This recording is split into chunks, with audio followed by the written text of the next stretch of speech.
What's up, everyone? It's your boy Scott. Welcome to the Scott Reports. Today I'm bringing you an anime review of Darling and Franxx Episode 1, the newest work coming from Studio Trigger, who continues to up and up and up their game with each series that they give us, breaking out of that wild, crazy, and zany shell that they were known for.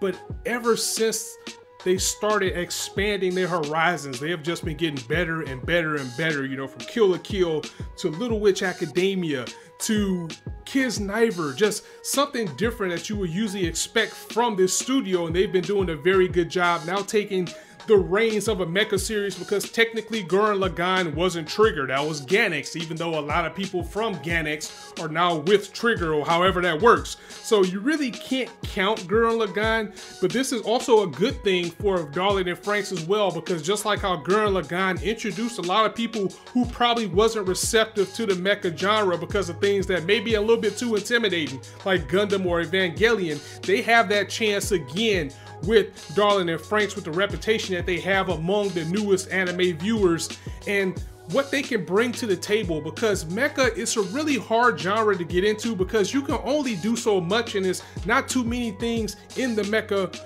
genre that you haven't seen before. It's just going to be a matter of how they handle these elements. This is going to make or break the series. I mean, we had things since Voltron, Mazinger, Robotech, or Macross, or whatever you want to call it. We've seen these type of stories over and over and over again, but it is a series that takes little things, just does it a little bit differently, that sets it apart. And I think Darling and Franxx, even though it feels like it has an upward battle to bring something different to the table, it's Studio Trigger behind it. So we know what the mind of the people behind this studio, it's gonna have something that's going to set it apart. Now, will it be a new classic? We'll just have to see.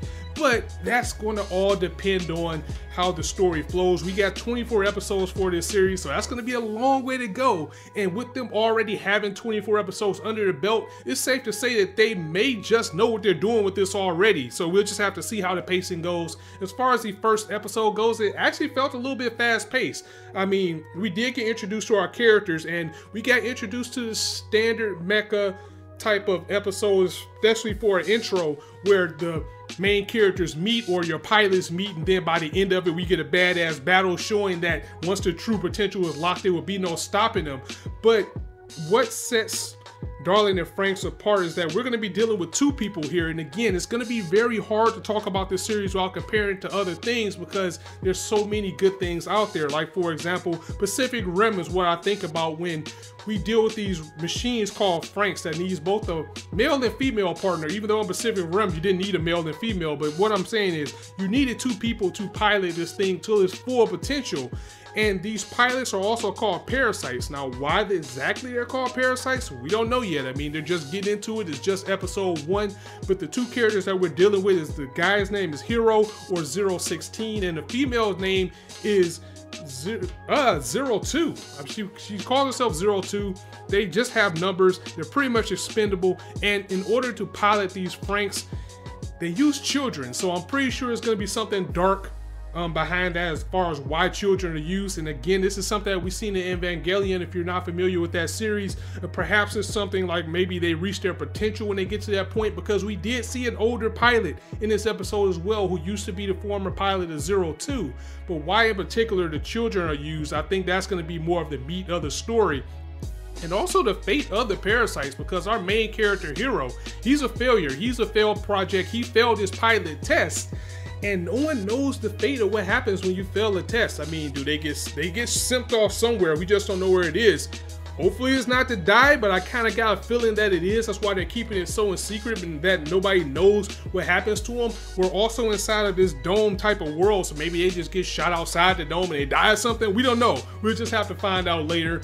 But it is very interesting because we start the episode off with both our characters, both Hero and 02, talking about a certain bird who can only fly unless they had a male or female partner to accompany them. And it's very nice and intricate that they decide to have both of these characters share this story as we get the inevitable meeting between the two, complete with, oh my God, it's a naked girl and I'm a boy who never seen a naked girl before introduction.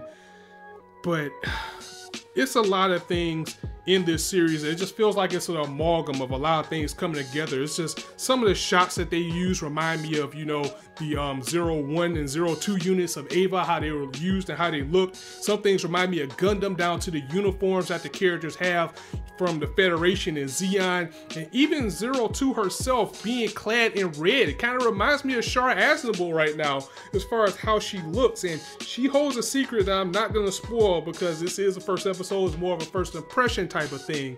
It's really interesting where it goes. The flow of the episode as well, even to, you know, the male pilot, the female pilot, you know, wanting the male pilot not wanting her to fight alone, wanting to find his usefulness and help her, and they get in and unlock the robot's true potential. That's something that we always see in the first episodes of these types of series, but it's Studio Trigger. They know how to animate, they know how to add music to things, they know how to structure things to keep you entertained. And you can totally see that love angle coming from a mile away, because 02 is called the partner killer. Like, everybody that she ends up with, she ends up using until they die.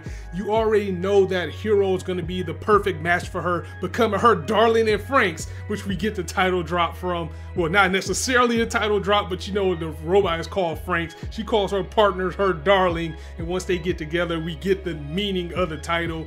But she's a very lonely and cynical type of character as well. She doesn't fear death. She only cares about, you know, fighting and doing her mission as these big kaiju type monsters called Klaxosaurs that we're facing. What looks like it's going to be the main nemesis in this series, and how they came to be and what they came from is going to be interesting to find out. But yeah, with her, you know, she has these horns on her head, and again, it's something really big behind her. Is going to be a driving of the series. But you can see the love story coming from a mile away, from how these two met each other to how they're almost opposites of each other, and how you can see that 02 may give 16 or Hero the courage that he needs in order to keep fighting on, and you know what, he may just show her the lighter things of life and show her that she's not in this world alone, that someone loves her, someone cares about her. You can see that building. And I have to say, Studio Trigger has been doing very well with this series so far. Again, we're locked in for 24 episodes, so it's going to be a hell of a ride. And I absolutely enjoyed this first episode. Again, the downside of it is that it is the Mecha series. And me, myself, personally, I've seen so many Mecha shows that it's not really going to do anything that fools me. But I'm willing to dive in. I'm excited to see how Trigger is going to set this apart and make it something different as far as what I've seen before, and that type of twist that they're going to put on it. And come on, I'm a Mecha guy. You know, I cover Gundam. I cannot pass up on covering this series, even though I was going to at first. But that first episode was enough for me to sit down and say, you know what, I need to talk to the people about this series because I love where it's going so far. And that battle with the Klaxosaur, yeah, it pretty much got wrecked, but I'm pretty sure it's going to be either some more Franxx out there, or it's going to be some more Klaxosaurs, or whatever they're going to face is going to give this thing a run for his money. And I'm excited to see it. It looks like it can transform too, because it started off, it looked like a tiger type of creature, then it turned to almost like a pretty guardian. So that was cool as well. And you know, Trigger have their signature animation as well. So you know, they always bring it. It's like kind of a minimalist as far as how it looks with the animation, but it has like an old school cartoon type of feel to it. And that's what adds to the entertainment enjoyment factor overall. I definitely recommend that you guys check it out, see where it goes. And if you haven't checked out a Mecha series before, then this will be a great place for you to start off, because Trigger does a very good job with making you feel at home with a new type of series. I mean, and again, if you don't believe that, go ahead and take a look at Little Witch Academia, go take a look at Kids Niver. In Trigger, I trust, you know, I didn't doubt them one bit. The only thing I'm questioning now is how good this is going to be. So let me know what you thought of this episode in the comments below. If you liked the video, go ahead and drop it a like. And if you want to hear more, go ahead and hit that subscribe button, as there's not a shortage of content that you can indulge on this channel. Let me know what you thought of this series. Did you like it? Did you hate it? Are you going to give it a 3-episode test? Or are you automatically locked in like I am right now? And I'll see you guys soon. So as I always say, you guys can be anywhere on YouTube right now, but you chose to listen to me. I really appreciate that, so thanks for stopping by. On that note, it's your boy Scott signing out. See you soon.